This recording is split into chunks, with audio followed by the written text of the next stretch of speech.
This channel does not promote any violent, harmful, or illegal activities. All content provided by this channel is meant for an educational purpose only.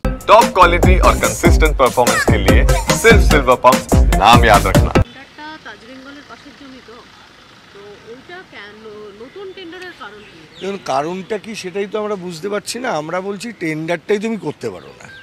খুব simple, zoological গার্ডেনের জন্য যে জমিটা বরাদ্দ হয়ে আছে, যেখানে দীর্ঘ সময় ধরে কলকাতার ঐতিহ্যশালী চিড়িয়াখানা রয়েছে, সেই জমিতে তুমি কোনো রকমভাবে মনিটাইজেশনের জন্য তুমি কিছু করতে পারো না। আমরা দেখেছি এর আগেও ৮০ দশকের শেষে ওই জমির একটি অংশ তাজবেঙ্গল হোটেল করার জন্য টাটা গ্রুপকে তৎকালীন সরকার দেন এবং সেই সময় মামলা হয়েছিল, হাইকোর্টে মামলা হয়, সেই মামলা সুপ্রিম কোর্ট পর্যন্ত যায়। সুপ্রিম কোর্ট নির্দিষ্টভাবে এটা দেখার পর ওই ৪ একর জমি দেওয়া তাজবেঙ্গল হোটেল তৈরির জন্য সেটাকে অ্যাপ্রুভ করেছিলেন। কি দেখেছিলেন সুপ্রিম কোর্ট? যে সরকার এই সিদ্ধান্ত নেবার সময় তারা কনসিডার করেছিলেন ইকোলজি, তারা কনসিডার করেছিলেন চিড়িয়াখানার জন্য কতটা জমির প্রয়োজনীয়তা আছে, আর তারা কনসিডার করেছিলেন যে কতটা জায়গা গেলে কতটা কম্পেনসেট করলে তাহলে তাজবেঙ্গলকে জমি দেওয়া যায়।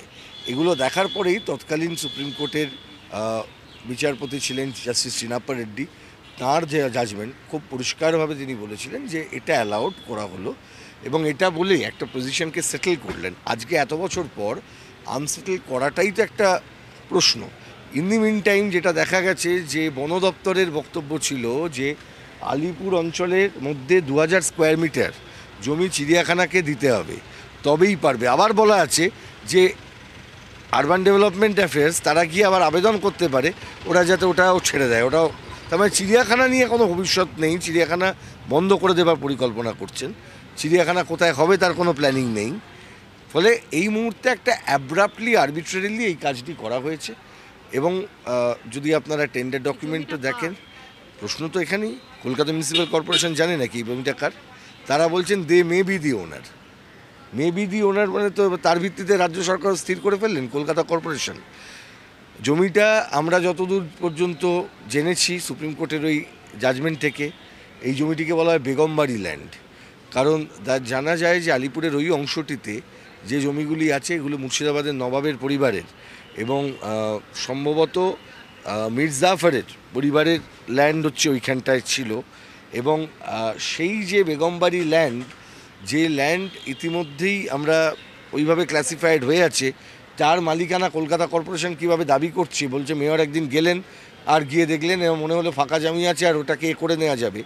মানে এভাবে কোনো কিছু করা যায় কি না? শুধু একটা ওয়েলফেয়ার স্টেটের একটা সরকার শুধু মনিটাইজেশনের জন্য কোনো সিদ্ধান্ত নিতে পারেন কি না? Completely divorce of any law including zoo rules, wild life protection act, land law, সমস্ত কিছুকে একদম ভায়োলেট করে এই সিদ্ধান্ত। আমরা বলেছি এটা করা যায় না। আমরা পুরোটাই আগামী সপ্তাহে কেন, আমরা তো আজকেই মামলা থাকার কথা ছিল, আগামীকাল আমরা সকালবেলা উল্লেখ করবো, দেখা যাক সামনের সপ্তাহে হবে।